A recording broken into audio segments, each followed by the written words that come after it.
Thanks everybody for joining us for our final South Pack webinar of the year. We've really enjoyed presenting this series. We've had 2 great webinars so far, and this is the 3rd. Again, we're hearing from our HOPLAB side of the business today. We have Becky Picton, who's our HOP facilitator. And Becky's been with us since 2023. Joining us from the UK, and she's incredibly experienced with both training and facilitating with learning and other operational learning tools. So we're very pleased to have Becky with us, sharing some insights today. So hope you'll get a lot of value out of it, and we'll hand it over to Becky now. Perfect. Thanks, Katie. Can I just check you can see the slide there? Yeah, we've got you. Awesome. Okay, that's a good start. So hi everyone. Welcome to today's webinar, which is on Beyond Learning Teams, more tools for operational learning. But before we get going, I'll just introduce who I am and kind of HOPLAB and where we've come from. So as Katie just mentioned there, I've been with HOPLAB now for just coming up to 2 years. And HOPLAB is part of the South Pack International Group. So as it says on the slide here, HOPLAB actually brought the HOP principles, so Human and Organisational Performance principles, over to Australia and New Zealand in 2017.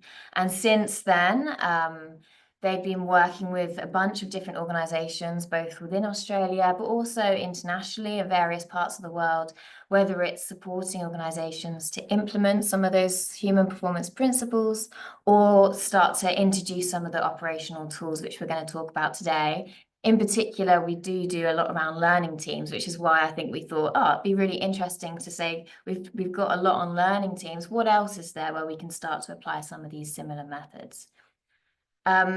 Myself, so as Katie just mentioned, have come over from the UK.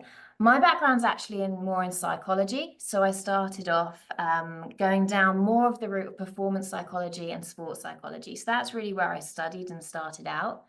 And through different conversations with people, I started to think about actually you can really apply some of these core human performance principles into business and into organizations. And more specifically, those safety critical organizations. Because as awesome as it is, and I still do love it, when we can win medals and trophies and do as best as we can within sport or other areas kind of performance, actually, if we're thinking about peak human performance, you can't get much more high performing than performing a safety critical role, where if I make this decision or this choice or what I do in a task, actually that outcome could have a critical consequence depending on how that goes. So looking at applying those principles I learned within psychology within different types of high-risk industries. So over in the UK, I actually started out within aviation. I come from a big aviation family, so that as well, I think, was a bit of a drive of putting those 2 elements together for me. And I started out working within air traffic control within the human performance team. And I was really lucky to experience a huge range of different roles within that team, whether it was more in the human factors area of design and looking at the systems, but also the bit which I really enjoyed, which was working with people. Looking at whether it was coaching, one-to-one, really understanding and then providing some of that insight into other areas of the work, whether it was the safety team or the engineers. So I worked in that area specifically before moving over and joining the HOPLAB and looking at a wider range of different industries there. So today we're going to talk about beyond learning teams, more tools for operational learning. But I thought it might be a good place to start by actually speaking through what do we mean when we're talking about operational learning itself. So we're all kind of on that same page of what is that kind of foundational piece when we're looking at those tools for that. So when we think about lots of our organizations today, we're very much built in a way that people who are creating processes, the plans and making decisions for our work, talking about high-risk industries here, are often quite removed from the actual workplace itself. And that's not necessarily a bad thing in that we all need to have different roles. We all play really important roles within our organizations. However, we're very much living in very different worlds. And unless there are some tools or methods to go in and really understand, hey, what is the reality of work for you? it can sometimes be so challenging when we're in that removed setting to really have our head in the minds of someone else at the time to understand, why did a certain decision make sense for someone? Or why is it that it's a real challenge in this area? Because we are so removed, we need to start to find, where are those pinch points where we can come in and really try and understand from the perspective of those who are currently doing the work, where those challenges are, and actually where we're doing really well and where we're adapting.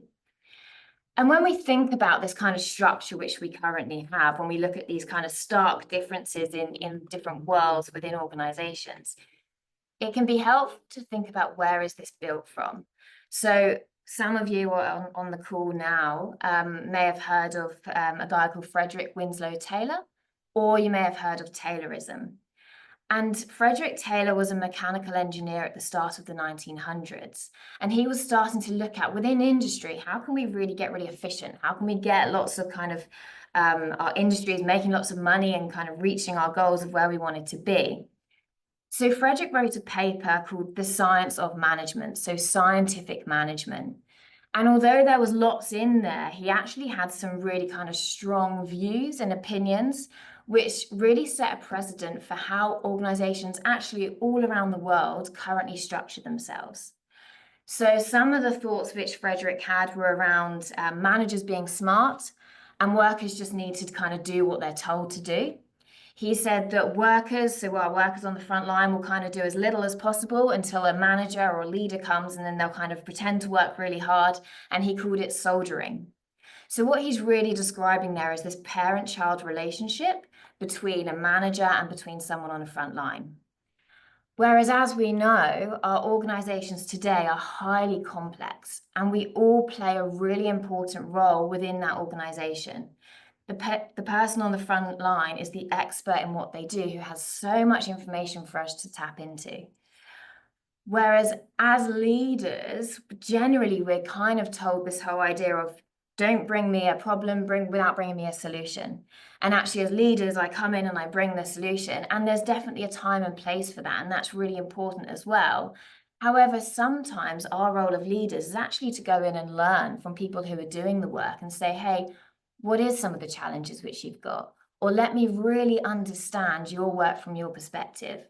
Because then when we make our decisions and we're removed from that workplace, we've actually got that real informed information from someone who's there on the front line, who's helping us.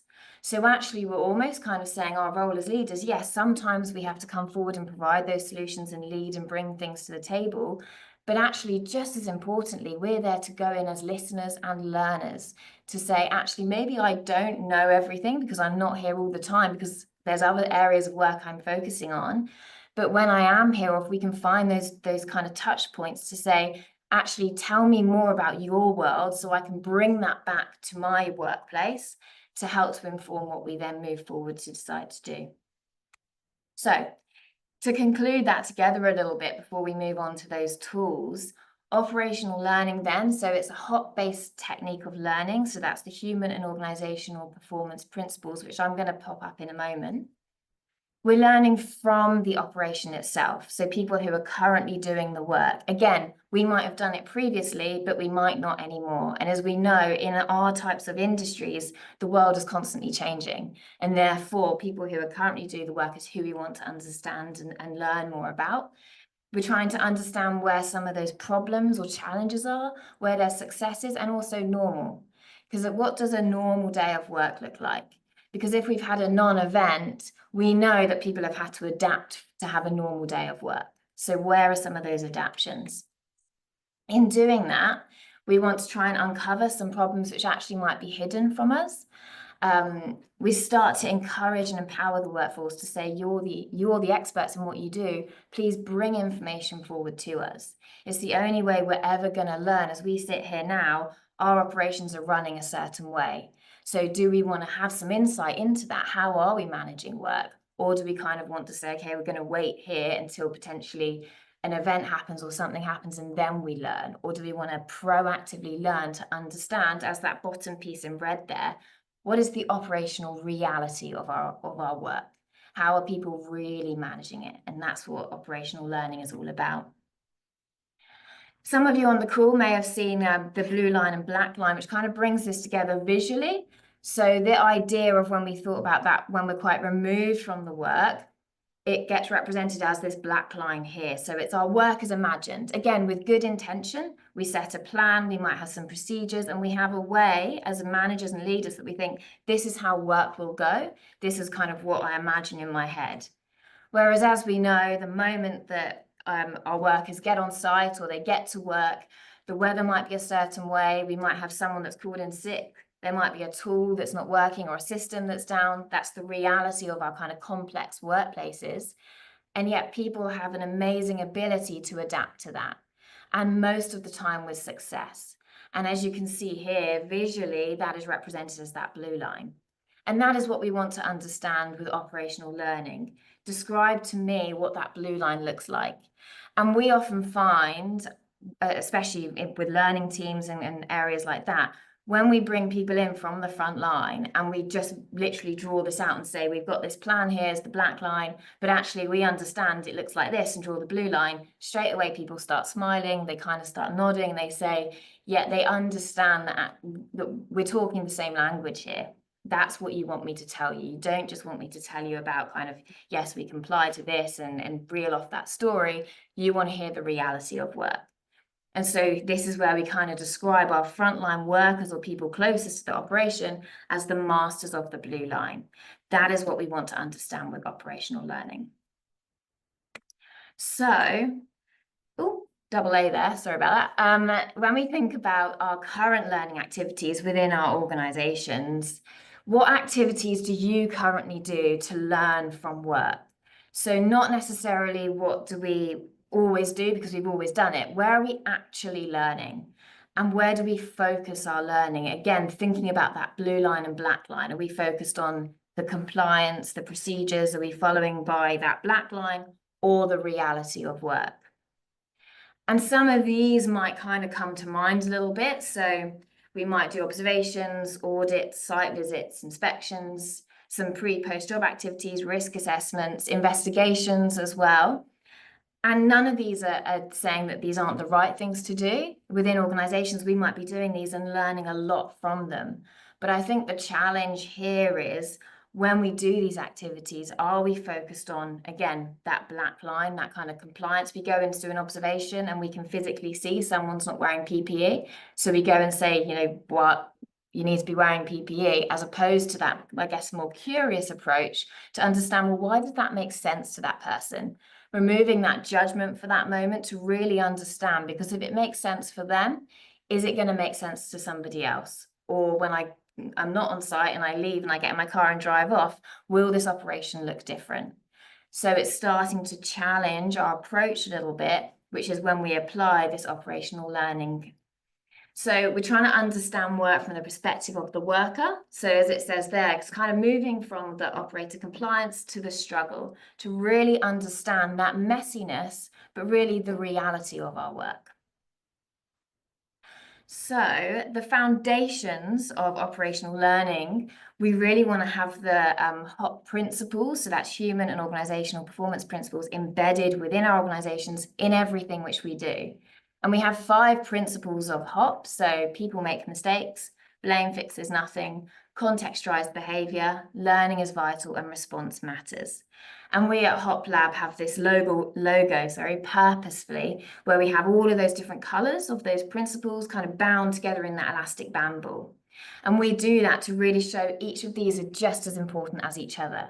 Because we might sit here and say, hey, I get it, people make mistakes, we really want to learn, but then something happens and actually we start pointing the finger, blaming, and our response maybe isn't helpful. So they're just as important, and they're really the foundational piece of operational learning. And we often describe this almost as a cake type analogy. So the HOP principles are the core cake, whereas all of the operational tools we're about to talk about, they're like the icing on top of the cake. So generally, we don't just have the icing on its own. If we're at a party or something, just bring out a ball of icing. But we could bring out the cake and just do that. But actually, when we want to do these tools, we want to make sure that we're really showcasing these principles consistently over time. So one of the tools we're not talking about today, but just putting up there as a kind of starter, is learning teams. So learning teams is one tool of operational learning, and this is an image of an organisation we worked with earlier this year, running a learning team where we bring workers in for a set period of time, so for an hour session, to learn, where they actually are doing the majority of the talking, teaching us about the reality of work, followed by a second session where we start to look at some of those solutions and ideas, again, worker-led solutions. There is just a little code there which can bring you to a booklet which can help to support with learning teams and looking at that. But we're not focusing on learning teams in this particular session. We want to look at actually where else can we learn without having to necessarily do learning teams, or maybe to kind of add to that and do in addition to them. So other operational learning activities, again, it's anywhere where we're seeking to learn from our organisation. So we're going to talk through a couple of different ones now, but thinking within your own organisations, actually, what would be a really good activity for us to do where we go and learn about that blue line? It's anywhere where there's collaboration with the workforce, and then we're constantly providing that feedback and spending time with people, or having some sort of forum where people can share information about the reality of work. That is what we're talking about. So one other tool which we talk about is walkthrough talk-through. So with a walkthrough talk-through, it's really kind of a combined traditional task analysis, so working through a task, along with that observational piece where someone is showing us what that task looks like, but through a kind of structured conversation. So again, it's really led by the workers themselves. So what we would want to do, as I'll go through in a moment, is set that scene with them as to why we're coming and what that's going to look like. But within the walkthrough talk-through, we don't just want to understand kind of someone going through the steps of what the procedure says, and maybe that is what it looks like. But we also want to gain that deeper understanding of the task and really get kind of a lot of context within that conversation. We want to understand where are people having to trade off, because we know we all, no matter what our role is within an organization, we're constantly trading things off. We want to understand what some of those workarounds look like, so where people are having to change maybe or manage different types of situations, and why that is, because maybe actually there's some innovation within that. We want to understand the challenges. We want to understand where people are adapting to work, all from our frontline workers. So in terms of the structure of the walkthrough talk-through, we've got that preparation piece. So we want to have one area which we're focusing on. So one area of the operation. We want to think about who do we want to talk to around this. And again, tapping into supervisors or people closest to the work to understand who would be best to. So we're constantly actually saving ourselves that time and that effort of having to come up with all the answers ourselves. We can go to our workforce and say, we want to talk about this, who's the best people to talk to? And then start to prepare some questions. And again, this doesn't have to look, or shouldn't really look, like a investigation list of questions which we're working through. It's just a few prompts or key questions we want to ask, but really we're being dictated by what those responses are. So I ask a question, someone responds, and actually maybe I was going to ask something else, but that's made me think, oh, that's interesting. Like, tell me a little bit more about that. Well, why is that? And suddenly we get a lot more context as opposed to just answering certain questions which we have on a list. In terms of the actual activity, when we're out there itself, it might look something like this. So we want our workforce, or the people who we're talking to summarize what some of those key steps are, to talk about actually where is it easy to make a mistake, what types of mistakes do people make or can we make, what might some of the consequences be, the different performance factors. And again, we want to get that diverse perspective. Very often we kind of want that single story or that one perspective, but here we're looking for, well, we know we're all very different. We could all watch the same movie tonight and we'd all take away something different from it. And there's no different within different tasks which we do as well. So we want to understand all those different performance factors, and then review those controls with our workforce, not independent from them, but actually from their perspective, what does that look like? And I've, in a little clunky-ish way, highlighted here the area around anticipating mistakes. And I think it's really important that we're going into these conversations assuming people will make mistakes, rather than kind of saying, you know, concentrate harder, just follow the procedures and all of those different areas, with that assumption actually that people just need to do better. Actually going in with those conversations of, hey, where can we make a mistake here? What does that look like? Where's it easy to make a mistake? If you were going to bring in someone new, what might be something which might trip them up? Those different types of questions where we're assuming, as we know, all humans make mistakes, that's in place. We'll have a very different type of conversation, and we'll get very different type of output from people we're talking to. And it's, again, through that conversation, how are we speaking around it? Is it kind of with that judgment of when someone says something, oh, like, I wouldn't have thought that, which we might not even be able to help that we just have that, but being really conscious and aware when people are sharing that, saying, oh, that's really interesting, oh, that sounds really challenging, and we're kind of prompting them to really share more and more information for us. And then when we look at that blue review controls area, we're really getting the controls which are right for where some of those mistakes might be made, as opposed to when we're quite removed from work, we might, again, with good intention, try and put in some of those controls which we think are relevant, and they still might be, but there could be some real areas where there's never been that insight for people to share. Actually, it's really easy to make a mistake in this area.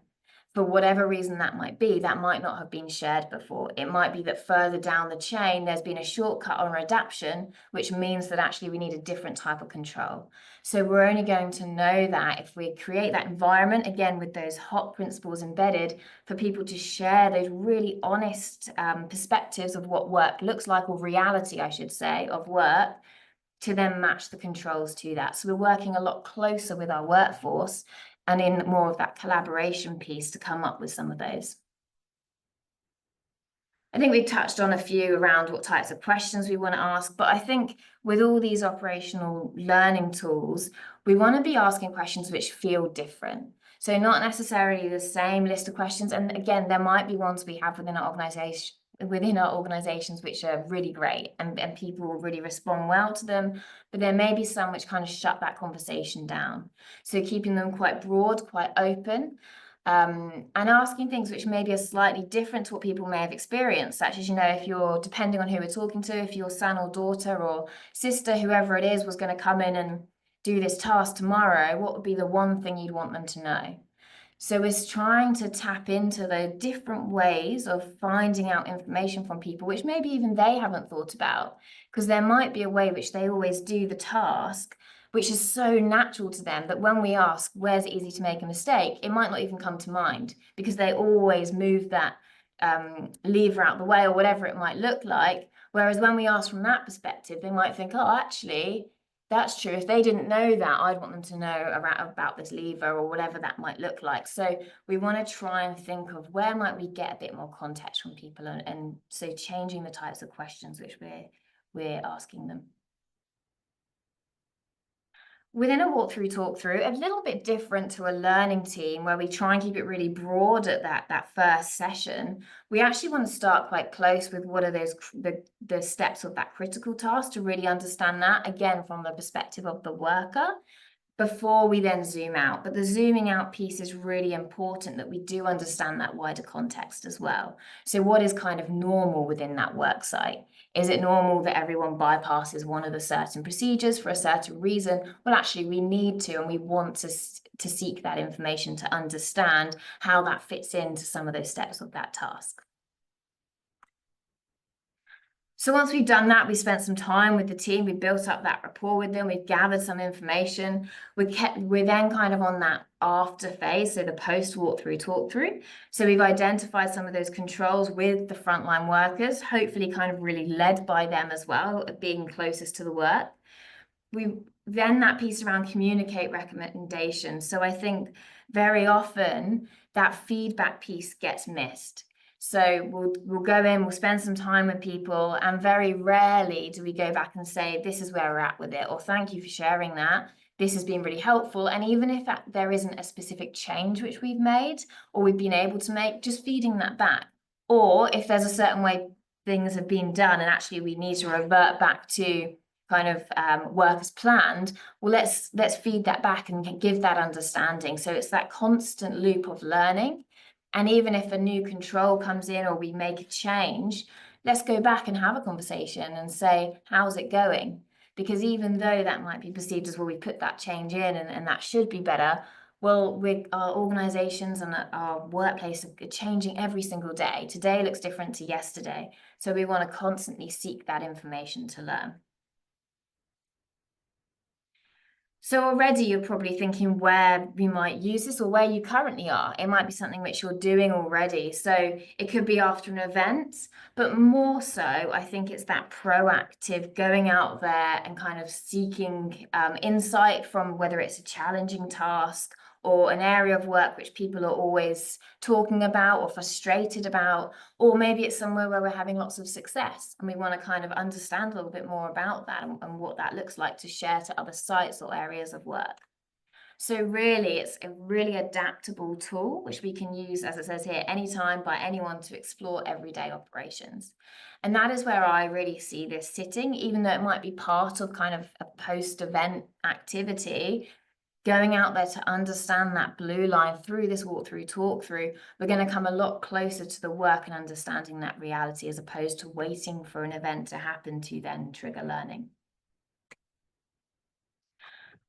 So when we think about creating that environment where people can share this information, I think this applies to all of the tools we're going to be talking about, including walkthrough, talk through. So we want to create that environment, again, going back to that cake analogy of HOP, where we've really embedded those principles so that people do feel really comfortable to share. Because for some people, they may have worked in a workplace for a really long time where nobody's come to ask. And if they have, it's kind of be more of a telling. So you need to, or you must do this. So they may have their guard up. It might not feel very comfortable, and it could take multiple visits and consistency over a long period of time before we start to see that breakdown and change.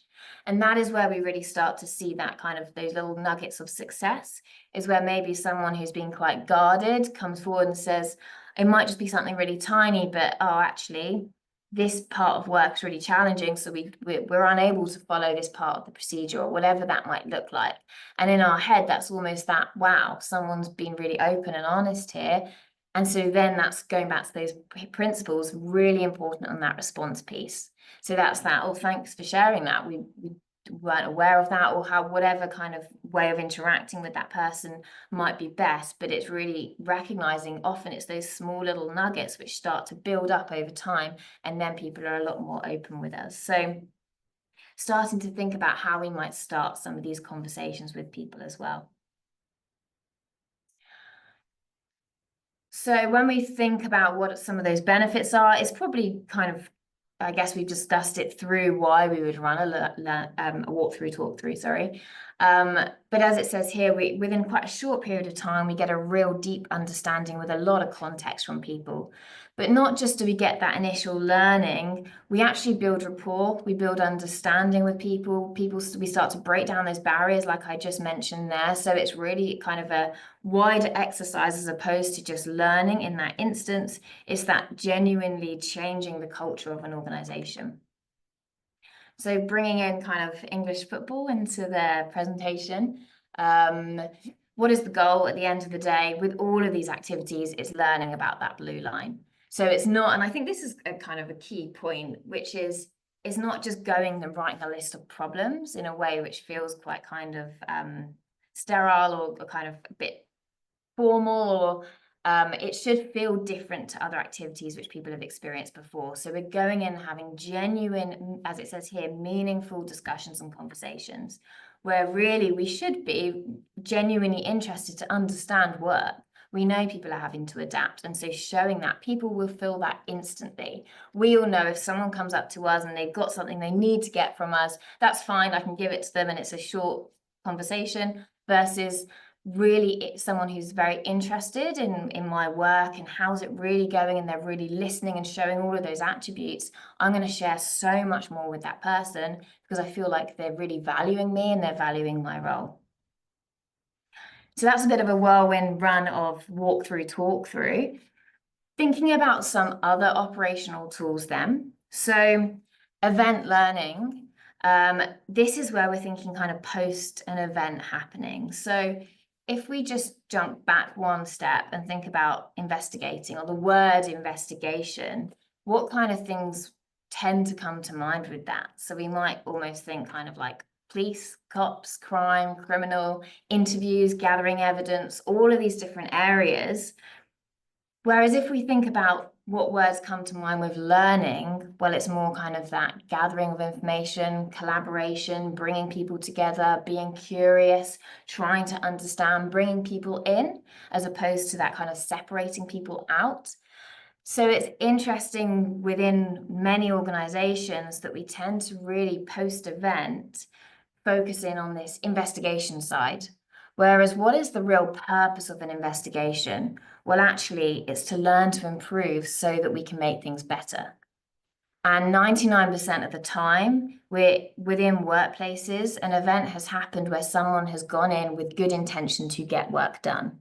So they've come in and in their mind, it made sense at the time, or they were trying to get work done on that blue line. And so that's what we want to understand. Because as I mentioned earlier, if it made sense to that person, most likely it's going to make sense to somebody else.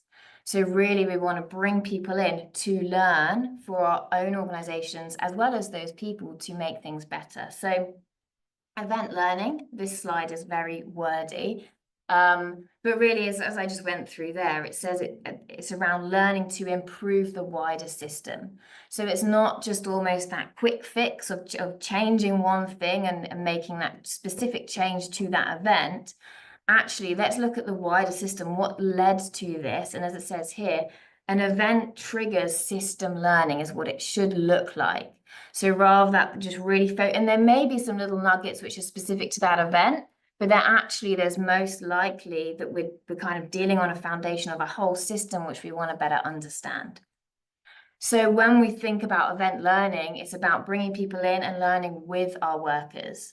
So again, they come up every few slides. We really want to make sure we're embedding and we're showcasing these principles within an event learning review, because we want people to be really open and honest and share the reality of work. Otherwise, people may just share what they're comfortable to share, and then we never really understand what work looks like. So we most likely end up fixing the wrong thing, and then we kind of end up in a bit of a spiral. And that's where we can see themes of similar type events happening over periods of time, which we just deal with independently. In some cases, we may need to step back a little bit and think, what does that look like more at a systems level? And that kind of cycle might look something like this. So we want to start off with information gathering. So these activities might, again, look different to what we currently do, but specific to that event. What do we need to learn? Where do we need to gather information? And what's the best forum for that activity? That is what operational learning really is. It's thinking, for this type of operation, how can we best learn from them? So we want to gather a bunch of information. We then want to analyze that. And I'm going to just jump forward a slide 1 second here, because very often when we use one tool to analyze information, we end up, and I know from my own experience as well, we almost want to kind of fill in boxes. And again, with good intention, we're trying to get that report done, and we've got the root causes in our mind, and we've got different boxes to fill.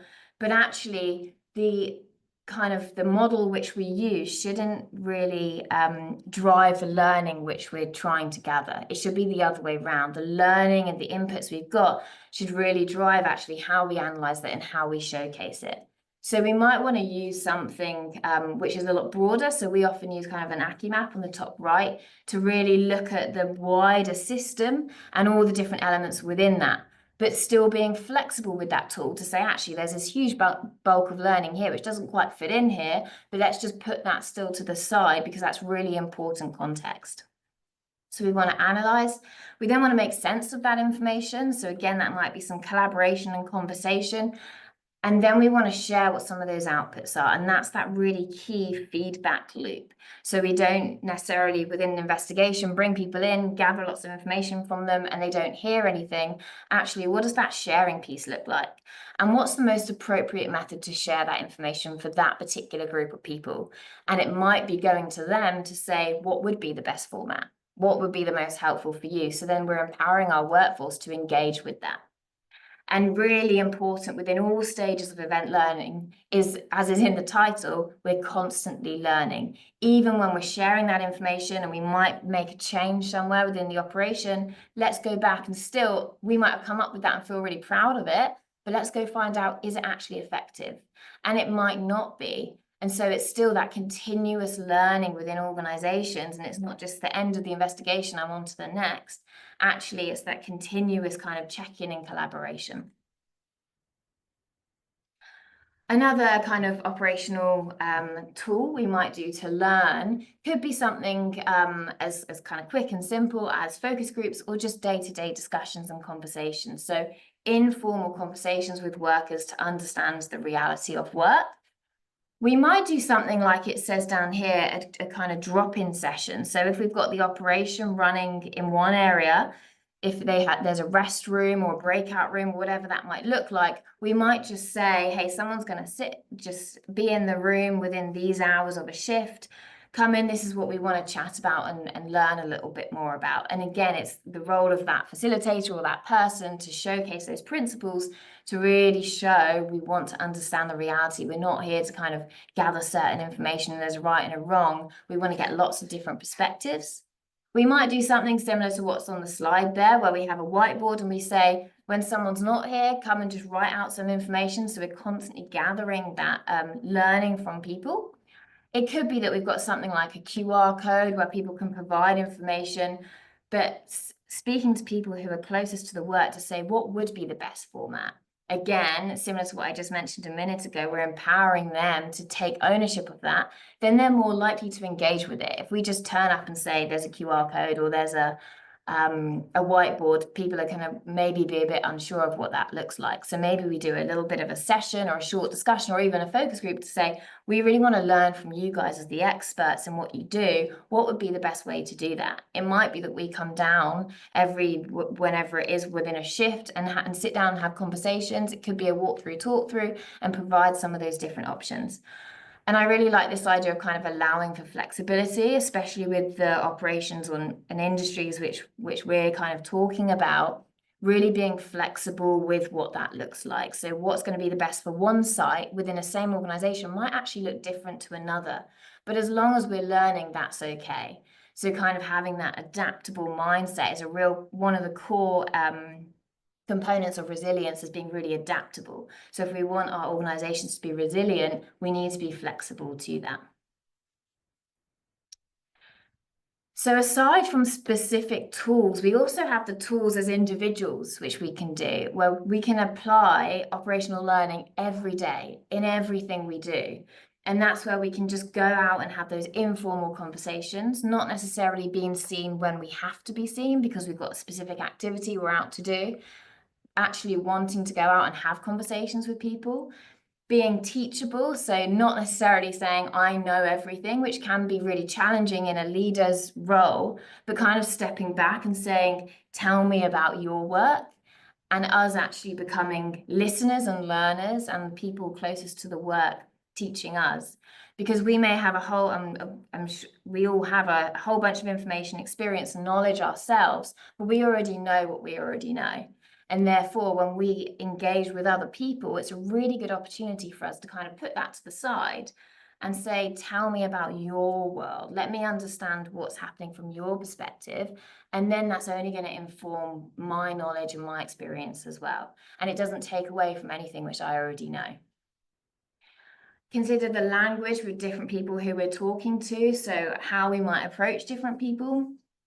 Actively listening, so when people are sharing information with us, really kind of showing that body language of listening and that we're really interested, and hopefully we really are.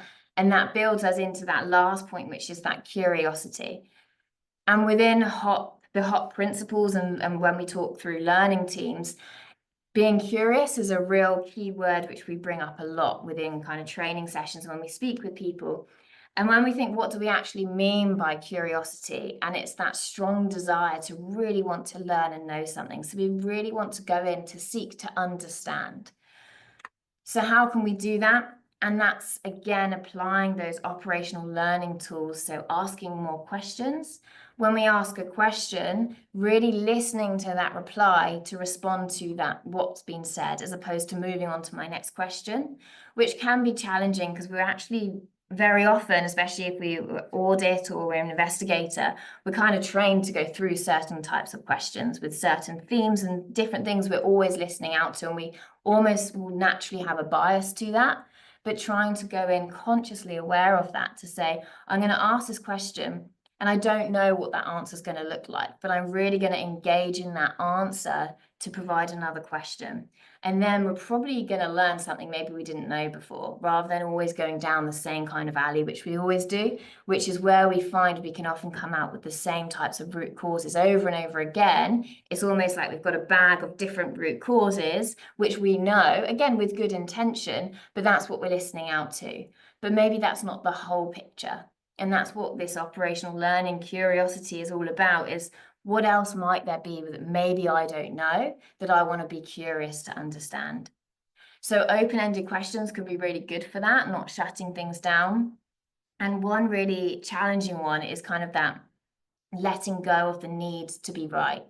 So it might be that actually I had a certain thought of where this was going and what this was going to look like, and it could look completely different. So when we ask questions, it's kind of that idea that the outcome might not be as expected, but that's okay, because we leave that conversation having learned something, which is probably the reality of work anyway. Like I mentioned right at the start of this session, as we sit here now, our operations are running in whatever way they are. And it's almost that choice, I suppose, as leaders, do we want to understand the reality of work? Or do we want to kind of sit and wait and almost have that more reactive approach to learning post if something was to happen? That is when we go in to learn. And in that case, are we really still learning the reality of work? So I really love this quote. So be curious, not judgmental. Really easy to say, actually really challenging to do. But we don't necessarily have to introduce new tools for operational learning. Actually, everything we've spoken about, we can apply to all of our existing practices, which we do. We don't need to kind of go and change the whole organization and the whole world overnight. We can just start to maybe add some different types of questions. We might go into an observation looking, assuming there'll be trade-offs and assuming that people will have to adapt, knowing people are going to make mistakes and asking different types of questions, which might just make people think, oh, I've never been asked that before, or that's not normally the response when I share that information. So really showcasing those basic HOP principles, or core HOP principles really, into what we currently do, so that people start to see that small change over time before even maybe we introduce a new type of activity. But there may also be things which we want to introduce. So I've spoken around that walk through, talk through, event learning, and other areas around that, whether it's learning teams. Actually, for your own organization, as I mentioned earlier, different sites or parts of work, or even different teams, what are some learning activities which could be really specific to them? And it doesn't have to look how it's always looked. It might look and feel different, but that's okay. As long as we're learning, people are engaged, and we're collaborating with our workforce. That is the goal, that is the aim. We want to learn and we want to improve. So maybe it's starting to think outside the box a little bit in some areas, and who best to find out what those activities might look like than people who are in our own organization. So whether it's people who are leaders, managers, supervisors, frontline workers, HR, admin, all different roles, asking people, going out and saying, hey, what would be a really cool way to learn that we don't do at the moment? Or what would be an alternative method to try and gather information in this area? And bringing people along with that journey. Not only does it get people on board and engaged with it, actually it saves us work too. Because going back to that, don't provide a problem, give me a solution. There's definitely places we need to do that, but not in all cases, and this might be one of them, that actually other people can help to provide those solutions for us, but also we're empowering them at the same time. Okay, a bit of a sudden finish there. So a bit of a kind of whirlwind tour through. We started off talking about what actually is operational learning. Really brief touch on learning teams, because it's not kind of what we wanted to focus on today. We've spoken through the tool of walk through, talk through, event learning, focus groups, discussions, but actually I think almost just as important or more important, it's just the application of those core HOP principles in everyday activities. So kind of that starting small, even at an individual level, and starting to apply that in everything which we do, so we get that operational insight from people day to day. That's everything from me. Thank you. Thanks, Becky. That was super informative. I found myself nodding along the whole time. So there's lots to learn, and I hope everyone got a lot of value out of that. People have probably, well, hopefully heard of learning teams, and whether they're trying them out or want to try them out, this has just provided a bunch of other hopefully lower hanging fruit, some easier options to maybe start with if learning teams seem like too big a task at this time of year or within their organisational context. So there's some great tools there and some great tips. There are some really good questions that have come through as well. So we're going to have a little bit of time now for some Q&A. There is Q&As already going in the question and answer, so feel free to drop them in there and we'll get through those. But Michael dropped a couple of good questions in the chat, so I just want to go back to those. The first one was during the information about the walkthrough talk-through tool, and he asked towards the end of that, is there any advice on presenting the team's recommendation to management in a way that action is taking? So without action, the team may stop sharing their insights. So I guess it's around the communication, but with management, how do we take the action that we've been learning about? So in the if an action can't necessarily be taken forward by management, if there's a bit of pushback, is that the question there? Well, just maybe your advice on how you would present recommendations that you've learned from, if you've gone through the walkthrough talk-through activity and you have a recommendation to management, how would you communicate that? And then let the team know that the outcome of that. I suppose with if we're first introducing a walkthrough talk-through quite early on, it might be new to an organisation. We might want to choose an area where we think it could be focusing on a success, or an area where, like Katie just used the term there, that kind of low-hanging fruit, where we then think actually by doing this activity, we can almost showcase that to management of what the benefit or what we can get from that and what we have learned. So if we start with, for example, a success, and we go and have that conversation, we collaborate with our workforce, we show them what that walkthrough talk-through experience is like, and then we go to management and say, this is what we've just done, this is what it looked like, this was what we learned from that. And then even we could have that same conversation I just mentioned at the end of this session, which is, going forward, we'd love to run some more of these. What would be the best format for us to share some of those with you? Or do you want to, how can we best engage with this? What would that look like? Because then it's the same, I guess, the same approach. We're getting people on board with that to say, oh, actually, that's interesting. We'll, just put it onto one slide, or having it in a discussion or conversation. But I think if we can try and showcase something which people are interested in that first instance, and then go out to maybe some of those more challenging areas to learn from work, that might start to get a bit of momentum and support from management. Hopefully that answers the question.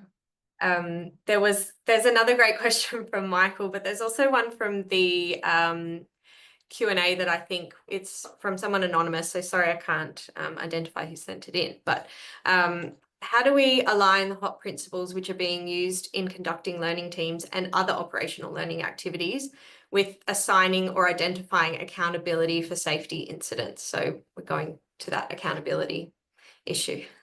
Yeah.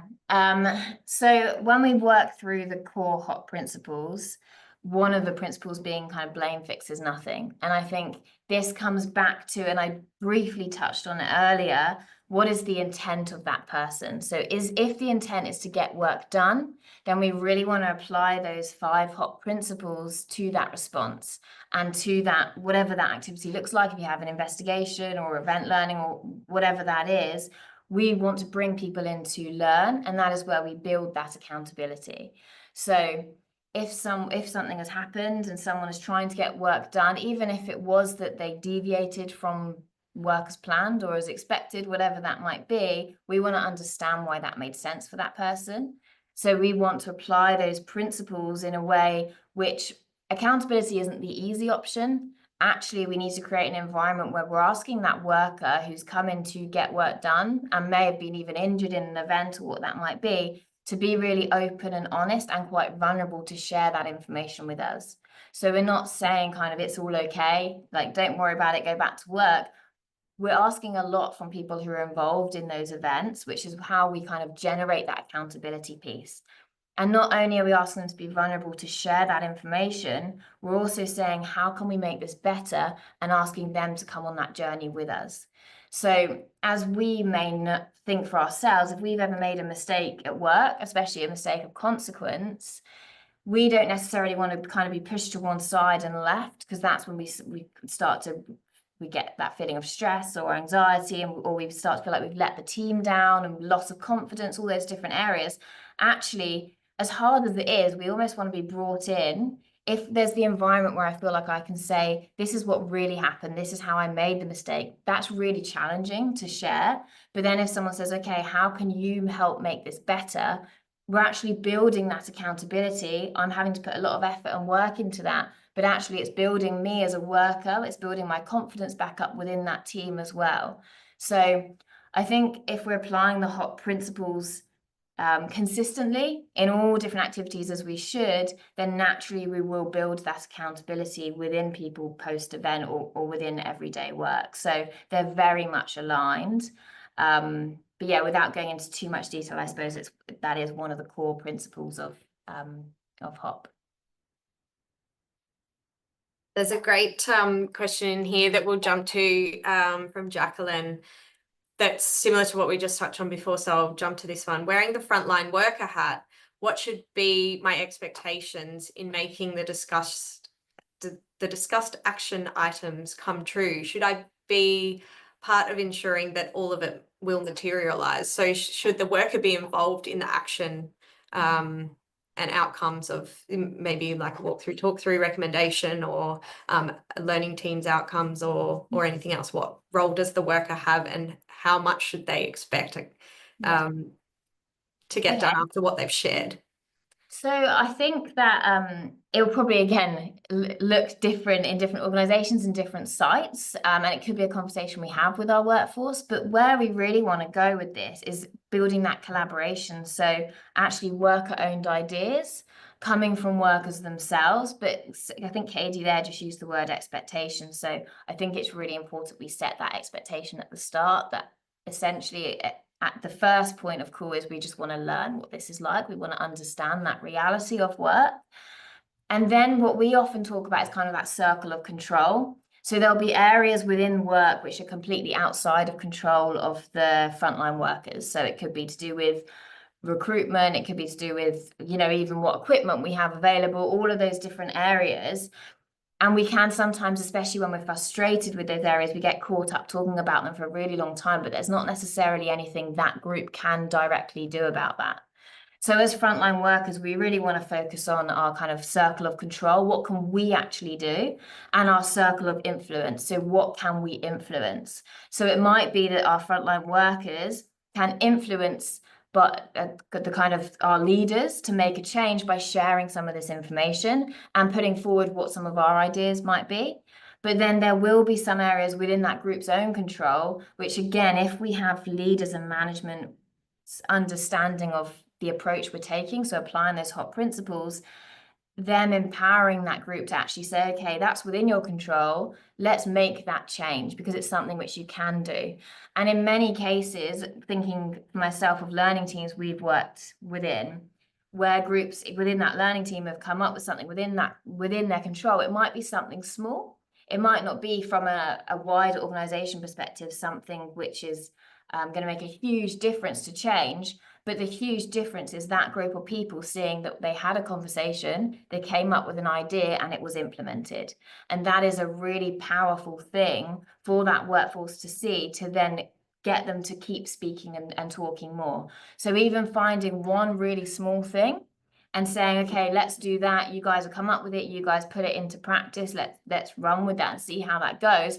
while other areas which often take a little bit longer start to make those changes behind the scenes. But while there's those changes behind the scenes as well, I think it's really important we still have that feedback loop. So if there's some things which are being put forward, which actually we can't do for good reason, whatever that might be, actually feeding that back. And there may still be frustrations. People might say, well, that's what we need to do. But if we can find those small areas of change, we really start to get that buy-in. So I think in conclusion of that, it's getting our people closest to the work to identify what is within their control, or whoever's facilitating that session, what can that group do, or what can they influence, and really focusing on that area rather than kind of focusing on all those areas which are completely outside of our control and we can't do anything about, because that's when we get that real cycle of frustration and offload. Thanks, Becky. There's another great question from Michael. Hopefully we can answer this without mentioning any names of clients, but some examples. Can you provide an example of real life application of one of these operational learning tools that we discussed? So probably not learning teams, but any of the other tools, the focus groups or the event learning. Please share one thing learned, one recommendation, and the impact of the effort. I think that's a really interesting point there. So I'm not sure if there's anything you can share from your experience, Becky, from the tools. So I know we've worked with one organisation fairly recently who are looking at that kind of changing the approach towards investigations and moving towards event learning reviews. And I guess a key takeaway of that is the challenge was making sure that that education piece around all different areas of the business were involved within that. Because there's lots of little pockets who maybe were within the organisation have been left behind or weren't quite sure what that change looked like, so that there wasn't always that consistent application of HOP. But once that message had been shared, and in looking back within that organization, maybe having a more structured approach to implementing that and starting off with the more foundational HOP principles as a starter within their current process. And then when we introduce the learning review, then kind of actually everyone's on the same page with that, and then we introduce it as a whole. But I know when we run sessions following within that organization, a particular focus group which we had, and there was a group of workers within there who had been involved in a event previously and involved in one of their old investigations, and they actually, in a quite unique way, brought in the investigators themselves to facilitate that session, bearing in mind that those facilitators or previous investigators had gone through this period of implementing the HOP principles. So they came together and did a session of learning around that same event, but in a lot more, I guess, informal setting, because they had run that investigation. They weren't looking to really run it again. They just wanted to see if there was any greater insights they could gain. And at the end of that session, both those who had been involved in the investigation themselves and the investigators all said that they had learned a completely different picture of the reality of work compared to what that investigation report looked like. And they left that group, I guess, in a positive way, considering the circumstances, that they all felt that it had been of benefit, that they had worked really well together. And actually, despite the circumstances, they had really kind of built a rapport, both between the investigators and the those who had been involved. So I suppose the outcome from that was greater learnings, which they got, but also they were able to showcase those principles and the benefit of implementing those principles over a long period of time, but also building that rapport and building trust in that workforce, that actually when the next event happens with this new approach, we can be open and honest from the start and we can share a lot more information. Thanks for sharing that. Our time is up, so unfortunately we don't have time for any more questions. There were a couple more that got dropped in. I will just say quickly to Joel Friend's question around tools and resources. to empower employees to apply HOP in their daily work. So what can we give to the frontline workers to understand HOP and how it applies to them? We over at HOPLAB, we have a huge amount of free videos and resources on this topic of introducing HOP to your workforce. So I would encourage you and anyone else, Joffrin, to head over to hoplab.org, check out our video library there, or visit our YouTube channel. Stacks and stacks of free videos, short videos that are really easy to digest, really easy to share. There'll be topics that you think will really resonate with your workforce. So grab those and share them. It's really easy to do, and that's a lot of free information that we can provide to help with that step of the process when people are starting the HOP journey. So hopefully that's helpful. Thank you very much, everyone. That's great. It seems like there's a few people taking a lot away from it. So yeah, thank you. The recording will be available later today, and we'll email everybody who has registered with the recording as well. So keep an eye on your inbox if you do want to share this recording out with your team, or watch it again for any tips on how to run through some of those activities in a little more detail. Thanks, Katie. Thank you. Yeah, it was nice to have a friend at the end there, Katie. I feel very strange one way, but yeah, thank you all. And yeah, keep in touch if you have any questions or thoughts following it.